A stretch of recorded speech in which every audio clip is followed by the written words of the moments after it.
I want to say you about something that the fact that which is necessary for us and it is most important for every student. So आज मैं बात करूंगा अमीरी और गरीबी के बारे में। तो दरअसल मेरा ये मानना है कि जो अमीर और जो गरीब है उनमें मैंने ये देखा है, मेरा ये मानना है कि जो गरीब है वो अपने आप से ज़्यादा संतुष्ट है एक अमीर के मुकाबले।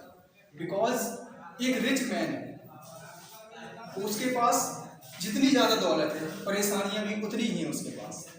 बट लेकिन जो गरीब हैं परेशानियां तो उनके पास भी हैं लेकिन वो अपने आप से संतुष्ट है। मैंने उनको खुद में आत्मनिर्भर देखा है, अपने आप से संतुष्ट देखा है और वो हेल्पफुल होते हैं, वो दूसरों की मदद करने से भी नहीं चूकते। लेकिन जब किसी के पास पैसा आता है या उसके पास थोड़ी ताकत आती है तो वो कमज़ोर को दबाने के लिए अपनी ताकत का गलत इस्तेमाल करना शुरू कर देता है और उसमें थोड़ा सा गुरूर या मगरूरपन आ जाता है, वो थोड़ा सा घमंड दिखाने लगता है जो उसकी एक सबसे बड़ी कमजोरी बन जाता है। आगे चल के फिर वो परेशानियों में ज़्यादा से ज़्यादा परेशानियाँ उसकी तरफ आने लगती हैं और वो बहुत सारी परेशानियाँ उसके पास इकट्ठा हो जाती हैं।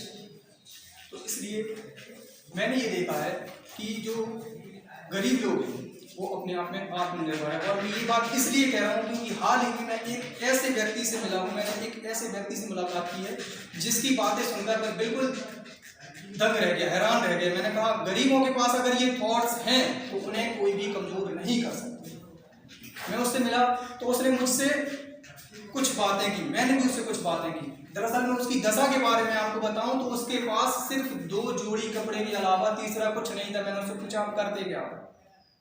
तो उसने कहा मैं कुछ नहीं करता हूँ, बस जो भी मुझे बुला लेता है खाने के लिए 2 वक्त की रोटी अल्लाह के हुक्म से भगवान की तरफ से उसको दे दी जाती है, मतलब उसको वो मिल जाता है। वो सिर्फ 2 रोटी के लिए अपनी जद्दोजहद कर रहा है और उसमें संतुष्ट है। और उसने मुझसे ये बात कही जो मुझे बहुत ज़्यादा पसंद आई। उसने कहा इंसान को दुनिया से कुछ नहीं ले जाना, चाहे उसके पास दौलत हो, शोहरत हो, ऐशो इशरत हो, सब यहीं का यहीं धारा का धरा रह जाएगा, वो कुछ अपने साथ नहीं लेके जाएगा। अगर उसके साथ जाएंगे तो उसके वो कर्म जो उसने दुनिया में रहकर किए हैं वो चाहे अच्छे हों या बुरे हों, तो भी सपोज हमें मानना चाहिए।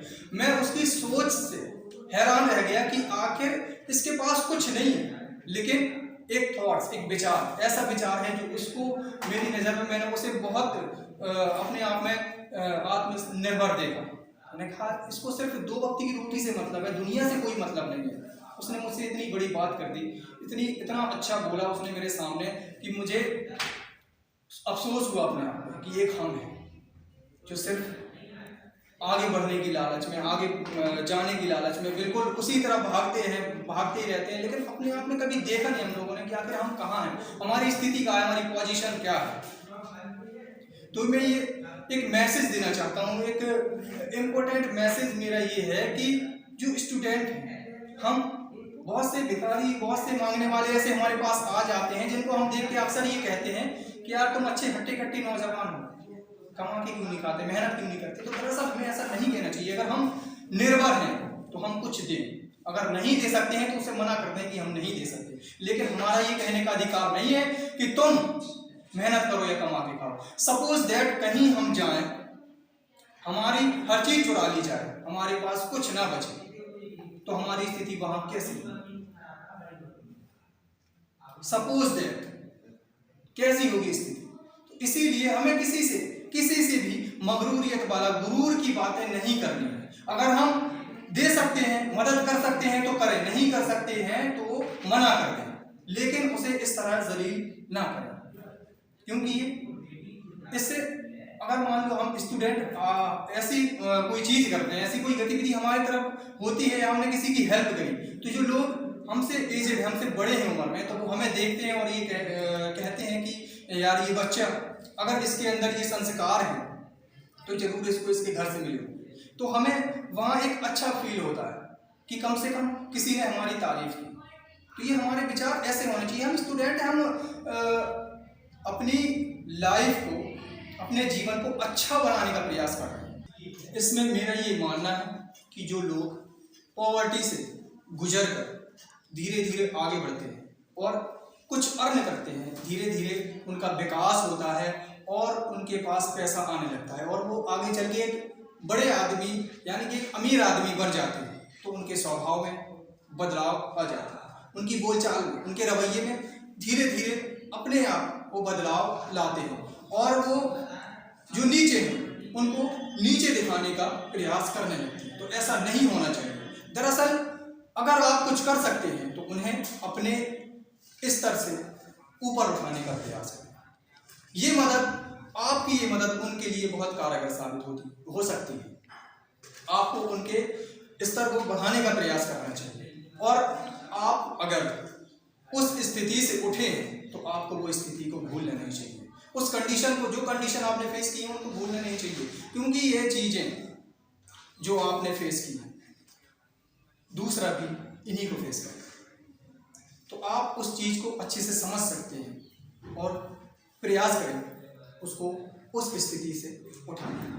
तो मेरे तरफ से सिर्फ यही एक थॉट्स है जो आपके लिए मैं सिर्फ आगे चल के इतना ही कहूँगा कि हर स्टूडेंट को अपने आप में एक बदलाव करना चाहिए, एक हेल्पफुल रवैया उसके अंदर आना चाहिए। उसके नज़रिए में दूसरों की भी वही अहमियत होनी चाहिए जो वो अपने और अपने दोस्तों के प्रति रखता है। मतलब कोई भी हो यार, इंसान ही है वो, कोई हैवान तो नहीं। मतलब हम अगर थोड़ी सी मदद कर दें उसकी तो वो कुछ दुआएं देगा, कुछ अच्छी बातें करेगा, हमारी तारीफ करेगा। इससे ज़्यादा हमें और क्या चाहिए भाई। अगर आपसे कोई व्यक्ति संतुष्ट है और वो आपकी तारीफ करता है तो सबसे ज़्यादा खुशी आपको इस बात की होगी, ना कि आपको इस चीज़ की होगी कि आपने पैसा कमाया या दौलत कमाई। लेकिन आपने अगर किसी की मदद करी, किसी की हेल्प की, तो सबसे ज़्यादा उसकी तारीफ करने पे आपको खुशी होगी। तो सिर्फ हंगामा खड़ा करना मेरा मकसद नहीं, मेरा मतलब है कि ये सूरत बदलनी चाहिए। सिर्फ हंगामा खड़ा करना मेरा मकसद नहीं, मेरा मतलब है कि ये सूरत बदलनी चाहिए। मेरे सीने में नहीं तो तेरे सीने में सही, मेरे सीने में नहीं तो तेरे सीने में सही। हो कहीं भी आग लेकिन आग जलनी चाहिए, हो कहीं भी आग लेकिन आग जलनी चाहिए। इसी बात को यहीं पे समाप्त करते हुए अपनी वाणी को मैं विराम देता हूँ। नमस्कार, आदाब, थैंक यू, धन्यवाद।